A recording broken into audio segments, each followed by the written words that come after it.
Morning. So I am going to go over our review.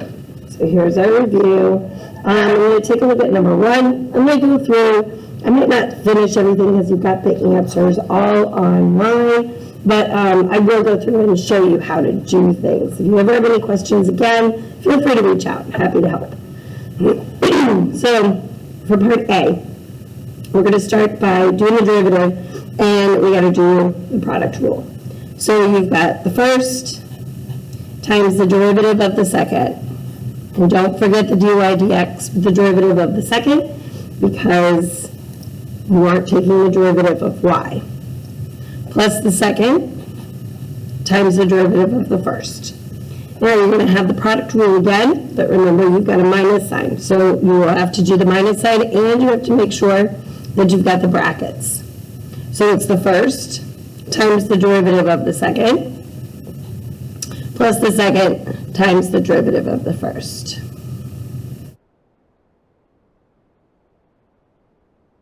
And the derivative of 6 is just 0.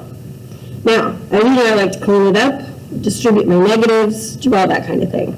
So I get 2xy dy dx plus y squared minus an x cubed dy dx minus a 3x squared y equals 0. Pull out dy dx. xy has a dy dx, and a negative x cubed has a dy dx.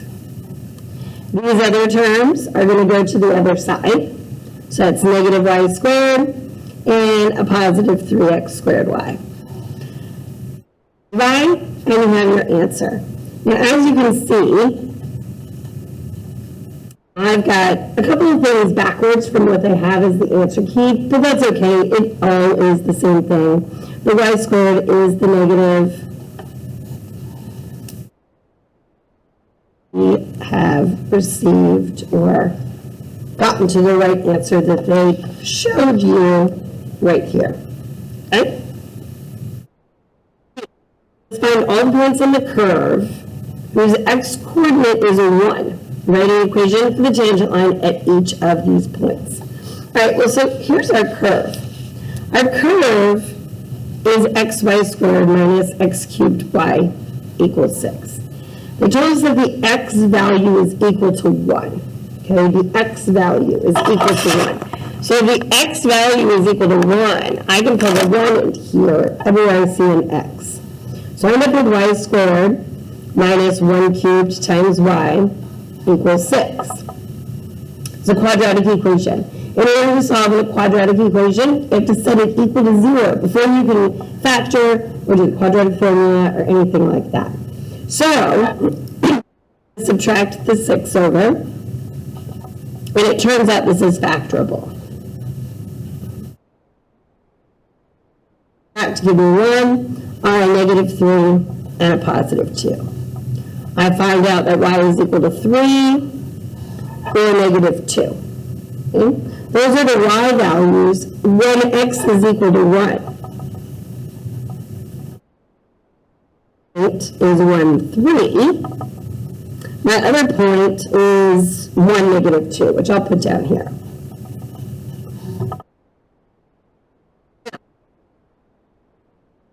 Right. In order to write the equation of a tangent line, you also need the slope.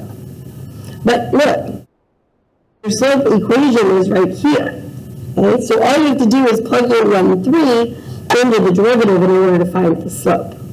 So negative 3 squared minus 3 times 1 squared times 3 all over 2 times 1 times 3 minus 1 cubed.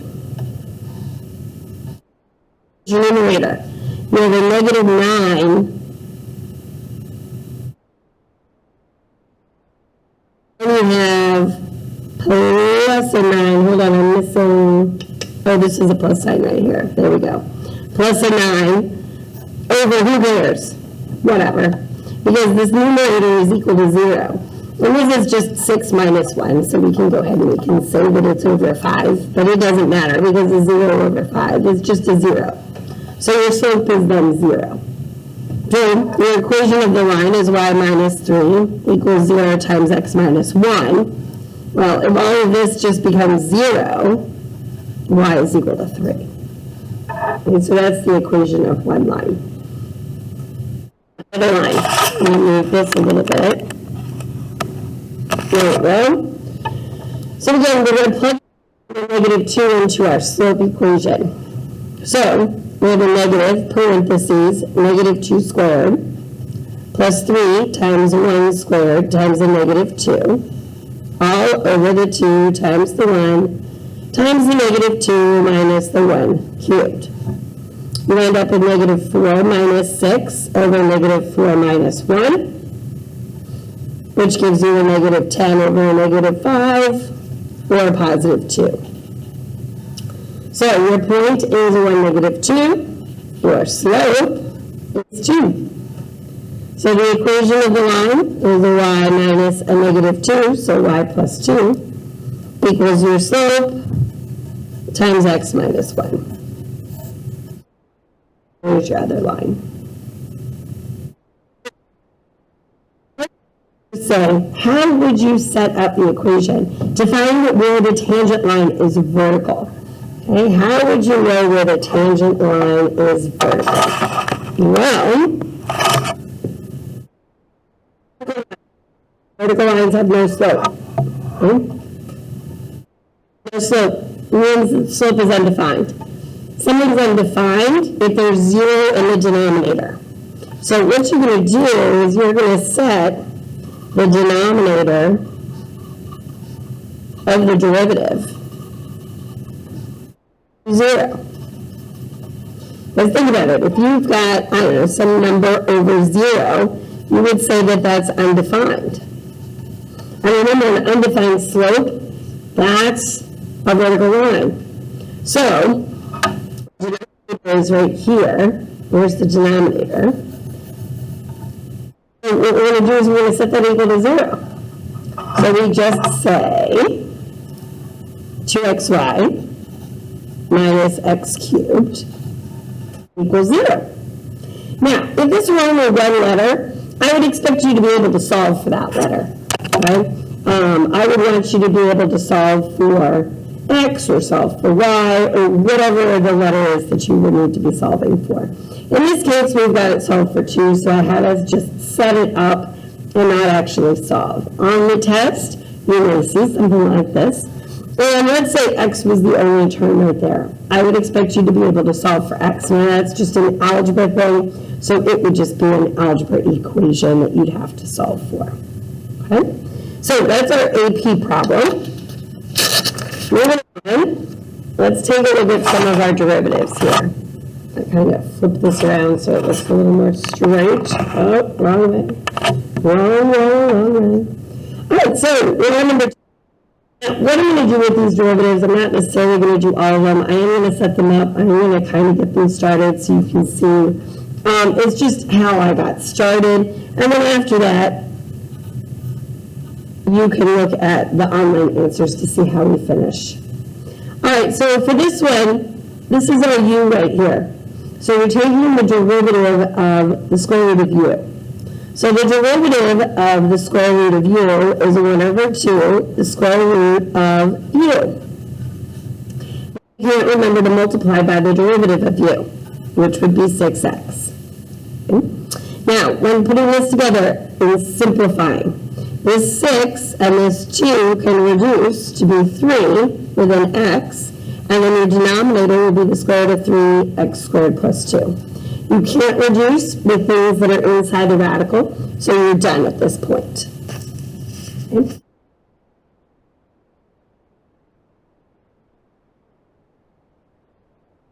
Oh, hold on. I was just looking at my answer key. There was no square right there, which would make that just 3. Which means we can't reduce it at all. A 3 and a 2. There we go. Sorry for the mistake.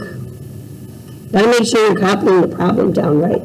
If if there were squared, that's what you would do.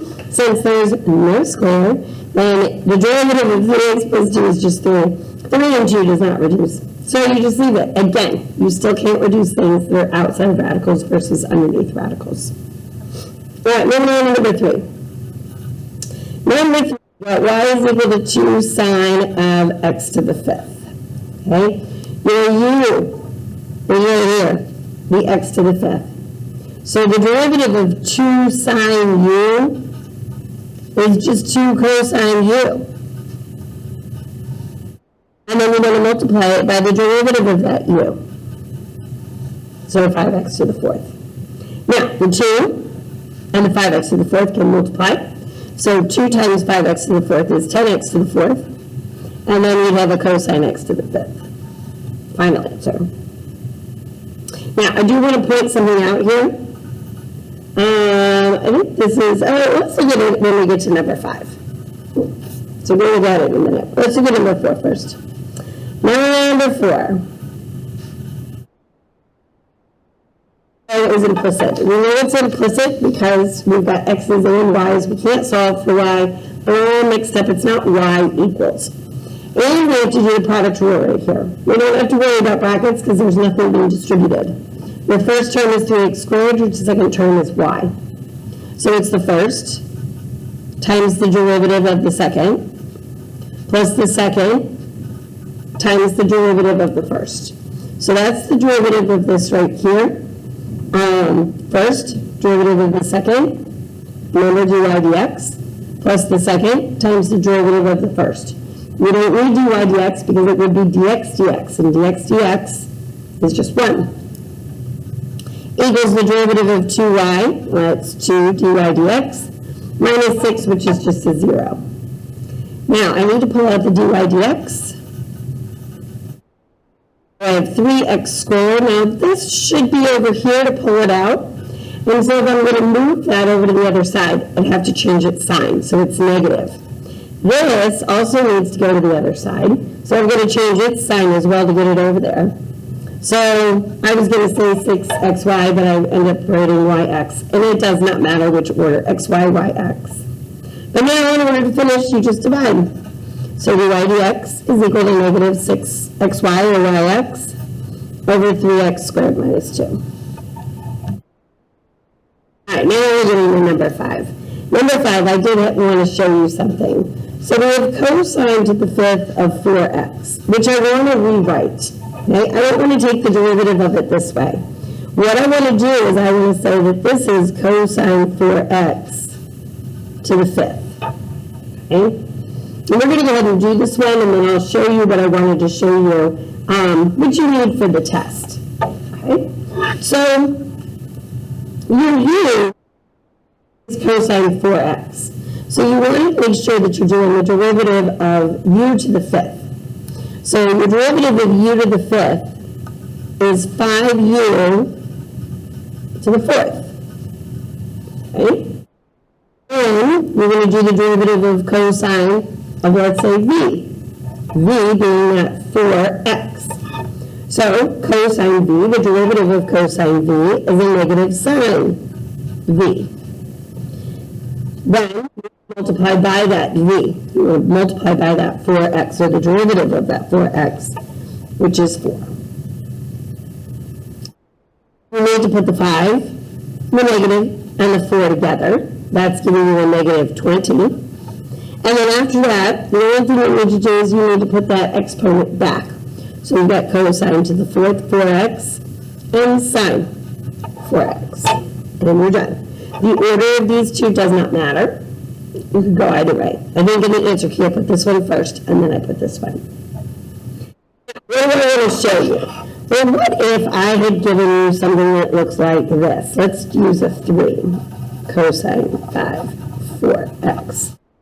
I've given you a problem that looked like this. Very close to number 5, but just a little bit different. There was a 3 in front of it. Okay? When you rewrite this problem, this 3 is not being part of this exponent. So it would look like this. 3 cosine 4x to the 5th. Your u. The only thing that 3 is doing is it's going to be the derivative of 3u to the 5th. And so if you were doing the derivative there, 5 times 3 is 15, and then you have your u to the 4th. And then you would multiply it by the derivative of the rest of the stuff. So that's how it changes, because you would have this 5 times 3 is 15 raised to the 4th. But the most common mistake is for people to put this 3 inside the parentheses, and it doesn't go inside the parentheses. Instead, it stays outside the parentheses.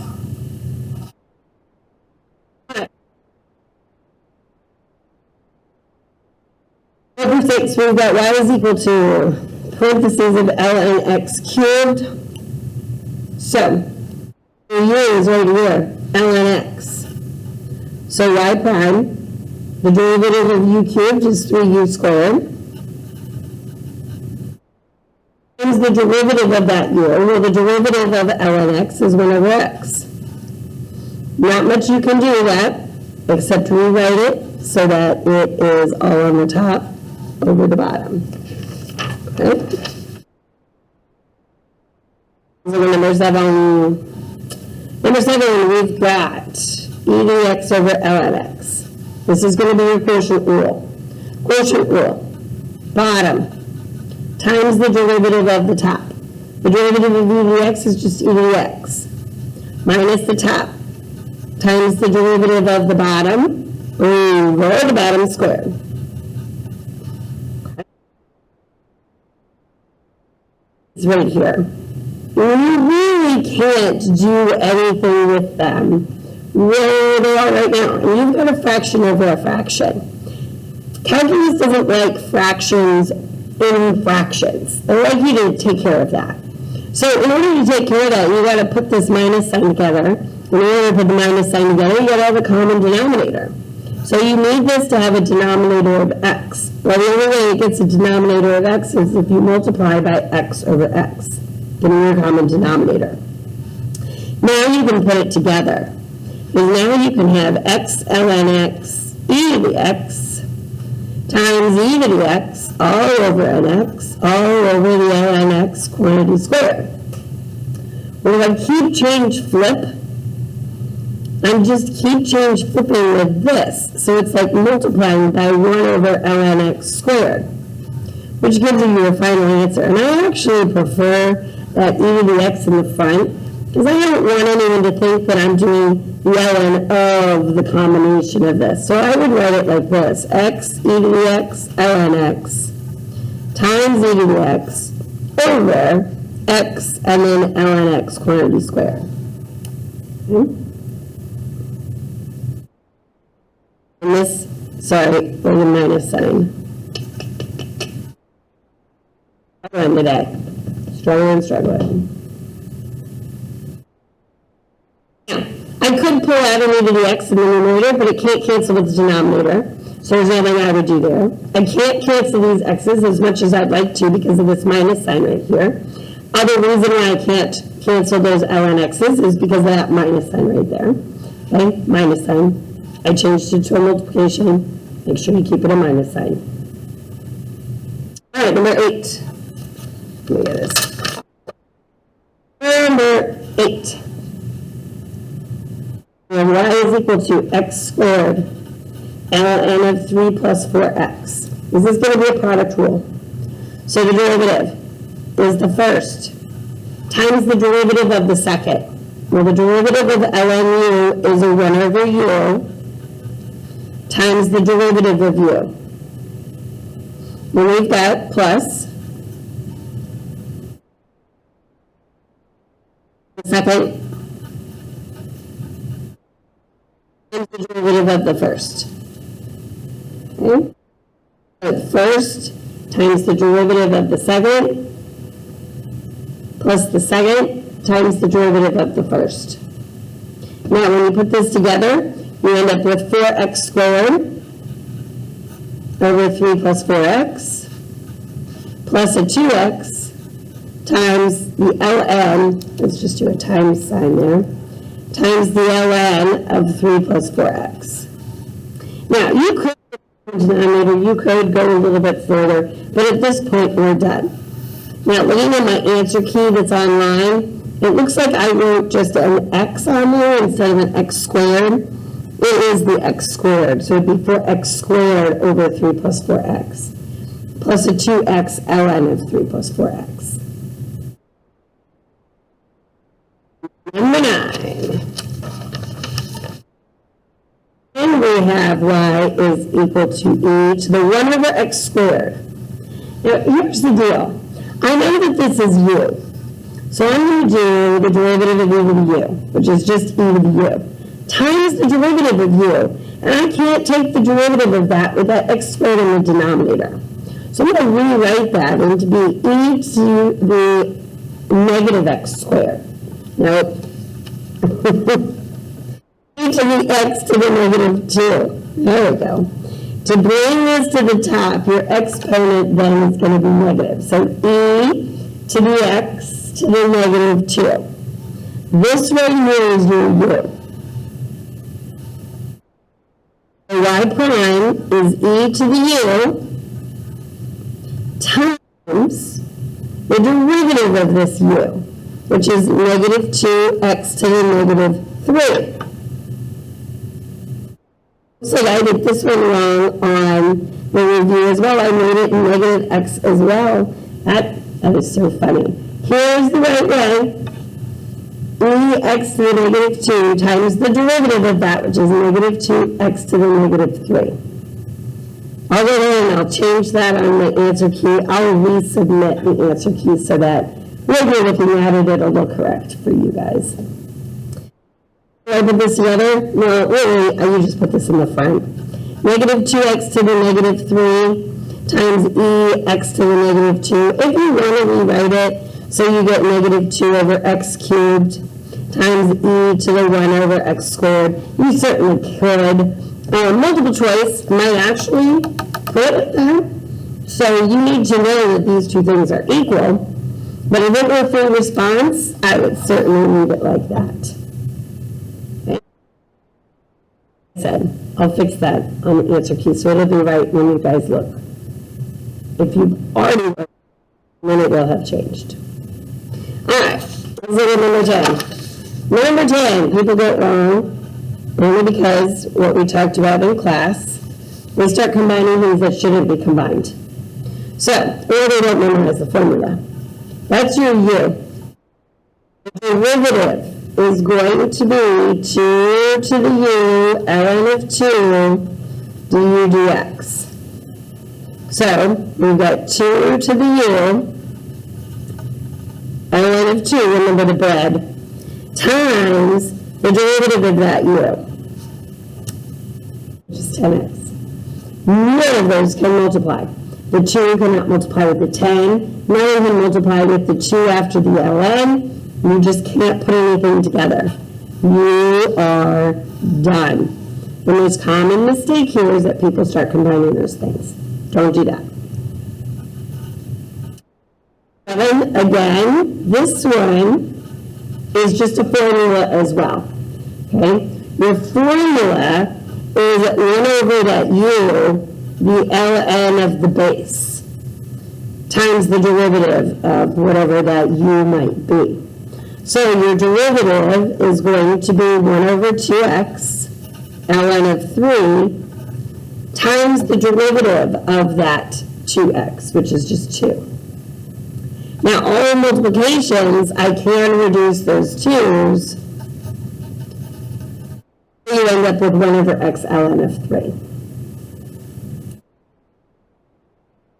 Number 12. I brought another pencil, so we're good. All right, number 12. We've got y is equal to the square root of sine 2 theta. So sine 2 theta is your u. The derivative of the square root of u is a 1 over 2 the square root of u.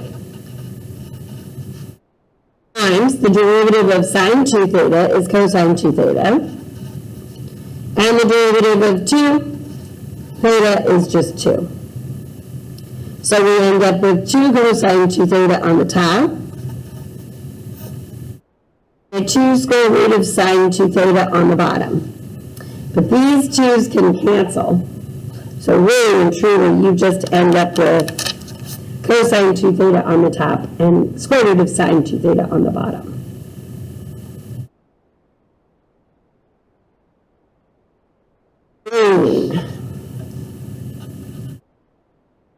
We've got another implicit differentiation. It has a minus sign in front of the product rule. And they want us to find dy dx, and then they want us to write the equation of the line at a given point. So very similar to number 1, but a little bit different because we're writing the equation of the tangent line. We didn't have to find the point they gave it to us. So that makes it a little easier. They also didn't give us the derivative, whereas in number 1 they did give us the derivative.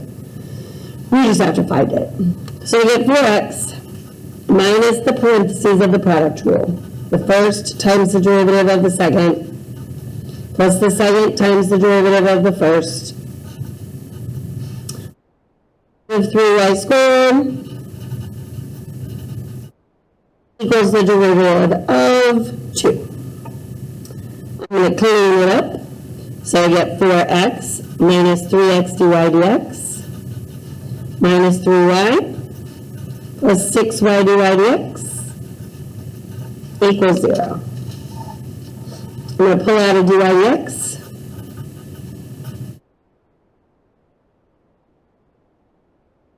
Move these 2 that don't have dy dx's over to the other side. I'm going to divide. Dy dx is equal to negative 4x plus 3y over negative 3x plus 6y. Now, the point they gave us is 1, 1. We want to evaluate this derivative right here at 1, 1. So our point is 1, 1. We're going to try and find our slope. Okay? Now our slope, if we're plugging in 1s, you basically just have negative 4 plus 3 over negative 3 plus 6, which is a negative 1 over 3. That's your slope. You line y minus 1 equals your slope. Oops, that's a 3. Times x minus 1. So y minus 1 equals negative 1/3 times x minus 1. Done with number 13a and b.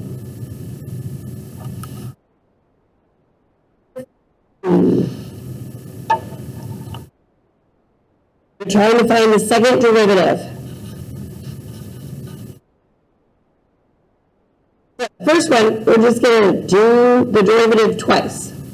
So the first derivative of cotangent is negative cosecant squared. Okay? Times the 2. Don't forget the chain rule. Okay? That was your 2. Derivative of cotangent u is negative cosecant squared u times the derivative of that u, so that'd be times 2. Now, this 2 is going to go in the front. This square is going to go out. So it's going to look like this. A negative 2 times the parentheses of cosecant 2x quantity squared. Very similar to what we saw in number 5. This negative 2 that's out in front is not part of what's being squared. So it's not going into the parentheses of what's being squared.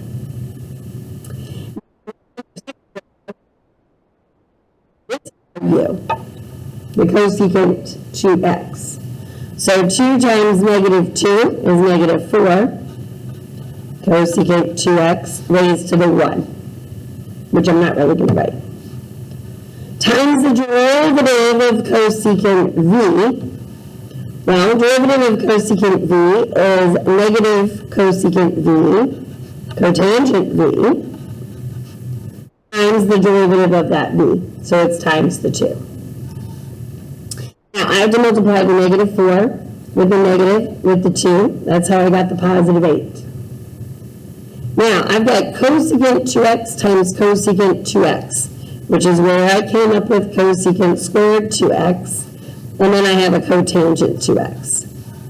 Now, if you kept these separate and you said 8 cosecant 2x, cosecant 2x, cotangent 2x, you're not wrong. You just haven't combined it all the way.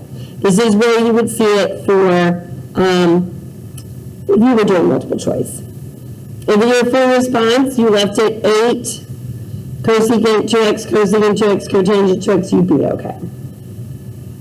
All right, those are the part B. All right, so this one's the one that has two substitutions in it. So the very first thing you're going to do is you're going to find the first derivative. So you get 2x plus 4y dy dx equals 0. Subtract the 2x over and divide by 4y.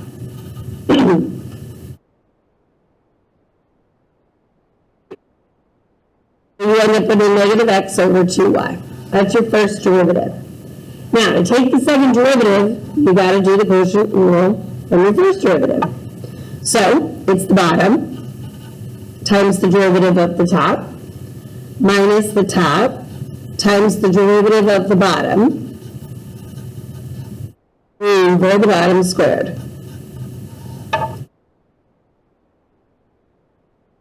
I'm going to put all this stuff together here. This right here, 2y times negative 1 is a negative 2y. These two negatives become a positive, so I get a positive 2x dy dx, which I'm going to substitute in my dy dx for my dy dx, all over the 2y quantity squared, which is really just 4y squared. So if you want to write 4y squared at that point, you can. Just remember that 2 squared is 4. That's where the 4 came from. Now, we talked about this last class, but looking at this one, these 2's can cancel. We're either going to cancel them now or we're going to cancel them later. So I think canceling them now is easier. It can't cancel this 2 over here because it's separated by this plus sign. So only these 2 are the 2 that can cancel. Now you do need a common denominator of y, so you'll end up with negative 2y squared minus an x squared all over y, which is over 4y squared. So really it's going to be over a 4y cubed. Looking at this and looking at our very first thing, we're really close. All you have to do is pull out a negative 1. So essentially this is negative 1 times 2y squared plus x squared all over 4y cubed. This right here is just equal to 6, okay? Because it told us that in the beginning. So our answer is negative 6 over 4y cubed. Now, of course, negative 6 can reduce. Negative 6 over 4 can reduce to be a negative 3 over 2y cubed. 14b. All right, 15. Now 15, those are all the ones with the tables, A, B, C, and D. I'm not going to read from the table. I'm just going to show you how to set up the problem. And then after I do that, go and look at the answer key to get the answers for those. So this is what the problem looks like. What it's saying to do is find the derivative of f of g of x and then evaluate it at x equals 4. So the first thing I do is I write my formula. What is the derivative of that? Well, that's f prime of g of x times g prime of x. So I do it all in terms of x's. That's when I plug in my 4. So f prime of g of 4 times g prime of 4. Now I'm going to start in the middle here. What is g of 4? Well, I look at my chart and I find out that g of 4 is 4. So that's just going to be f prime of 4 times g prime of 4. I go to the chart, and the chart tells me that that's 1 times 2, which is 2. Part B, I'm doing the derivative of f of x over g of x, and then I want to evaluate that at x equals negative 2. This means like last unit. I'm just doing the quotient rule. So I've got the bottom times the derivative of the top minus the top times the derivative of the bottom over the bottom squared. Notice I always do it with my x's first. Then I plug in the numbers. So then I would plug in the -2. And then I would go to the table and I would evaluate it based on what the table says. I'm not going to go all the way through this one. You can do the rest of them or take a look at what I did in the notes. All right, part C. Now this one looks like this. That's weird. That's kind of like cosine squared x or sine squared x. It's actually written like this. Last unit, we did this thing by using the product rule because we didn't know the chain rule yet. And that's perfectly fine. And I've got the answer key there with how to do it from the product rule. But I'm just going to show you the chain rule. This is the chain rule unit. I don't care how you answer it on the test. You get to choose. So the derivative of this, the chain rule, my u is f of x. So the derivative would be 2f of x to the 1. Obviously, the 1 doesn't have to be there. Times, let's not put it there because it almost looks like a derivative. Times the derivative of the inside, or what the u is. We wanted us to evaluate this at 1. It's 2f of 1 times f prime of 1. Don't forget the rule of the f prime of 1 portion. Okay? F of 1 was -2. F prime of 1 was 3, so that came out to be -12. Now let's look at D, almost done here. We've got G of x plus f of x. Now again, this is your u. The derivative of g of u is g prime of u. Of u. Well, the derivative of x is 1. The derivative of f of x is f prime of x. Now, remember, you need to put these in parentheses. They don't necessarily have to be in parentheses. You just need to know that you need to evaluate this first before multiplying with whatever this number is. They also want to evaluate this at x equals -2. So I'm going to put in a -2 everywhere I see an x.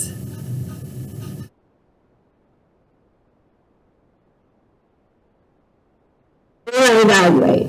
So this is g prime of -2 plus, well, f prime of 2, they told me is 3, times a 1 plus f prime of -2 is a 2.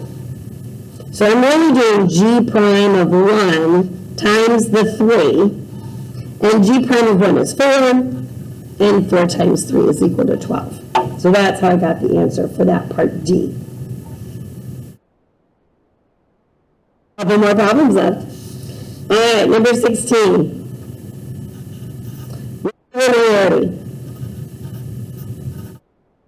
Evaluate the cube root of 9. I don't know the cube root of 9, but I do know the cube root of 8. So the function I'm going to evaluate is the cube root of x at x equals 8. The reason is because I know that. I don't know this. So I need a point. Well, your point, your x value is 8, and then the cube root of 8 is 2. So my point is 8, 2. Now I need the slope. Well, f prime of x, the derivative of the cube root. Well, that I have to change to an exponent, so it's x to the 1/3. So that'll be 1/3 x to the 1/3 minus 1, so that's a -2/3. Now, I need to plug it into that.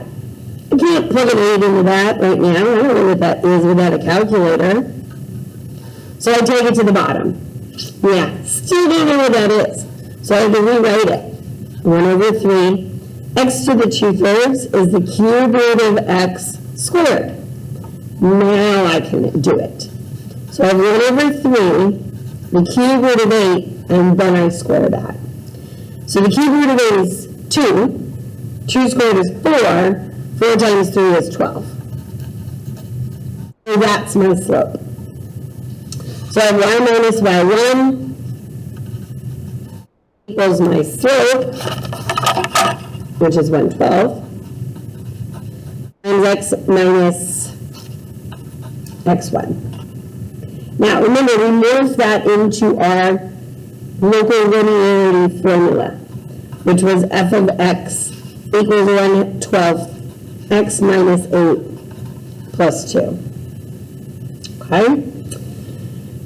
And we wanted to find out what the function was at 9.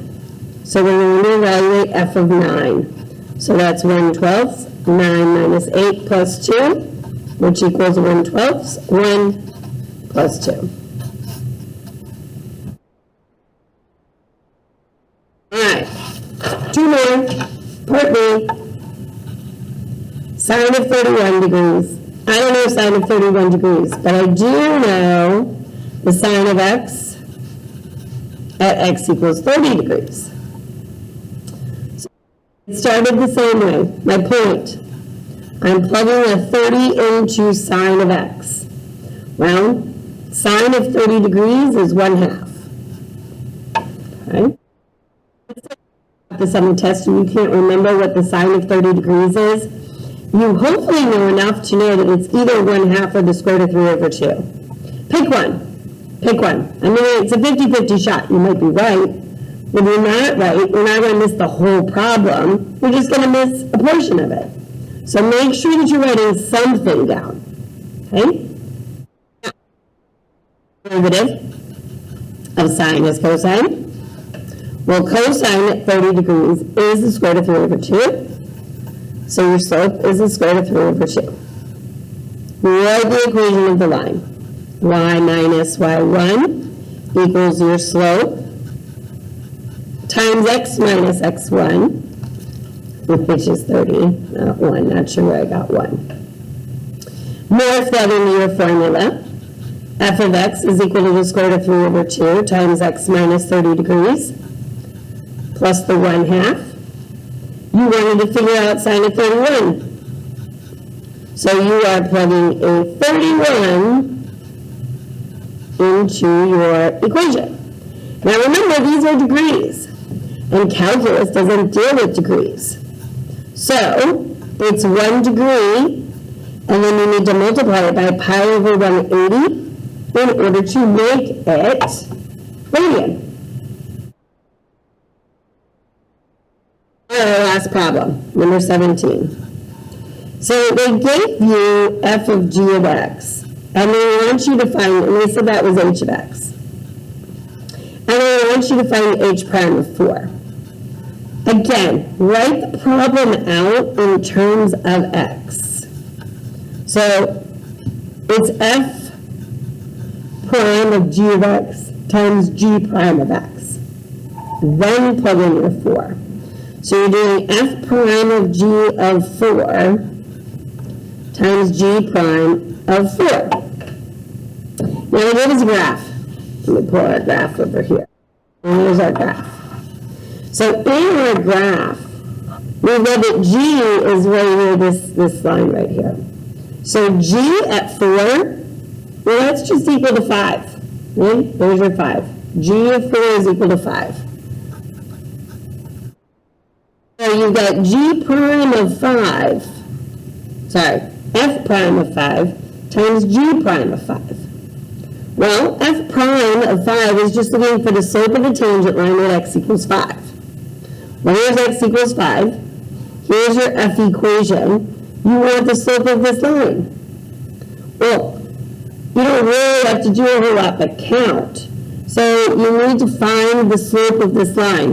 You know what? I think on my answer key, what did I say it was? I did it the other day. I can't remember. I'm looking. I said that the slope is equal to 1, but now that I'm looking at this doesn't actually go to the corner. So it's like 1, 2, 3, 4, 5. 1, 2, 3, 4. It's actually 5/4. Ooh. I was doing it quick the other day, And I was thinking that the slope was just 1 over 1, and it was 1. But look at that right there. That's not really on the corner. Now, when you're taking an AP test, I can't help you. But if you're taking my test, and you want to say, Miss Saunders, is that at the corner or not, I might tell you to make sure to count from point to point just to make sure. We would know that if it was 1 is if we were going from point to point and we got, say, 5 over 5. If we count up 1, 2, 3, 4, 5, and we count over 1, 2, 3, 4, clearly our slope is not 1, it's 5 over 4, or 5 and 1/4. Times g prime of 4, so I have to fix that on the answer key as well. G prime of 4. Well, here's your g equation. Here's 4, so here's your line. Your slope is a 1 over 2. So I got that one just fine. So your slope is 1/2. So your answer should really be 5/8. Okay? Because 5 times 1 is 5, 4 times 2 is 8. So you should get the 5/8. Of our review, please feel free to send me an email if you have a question at any point.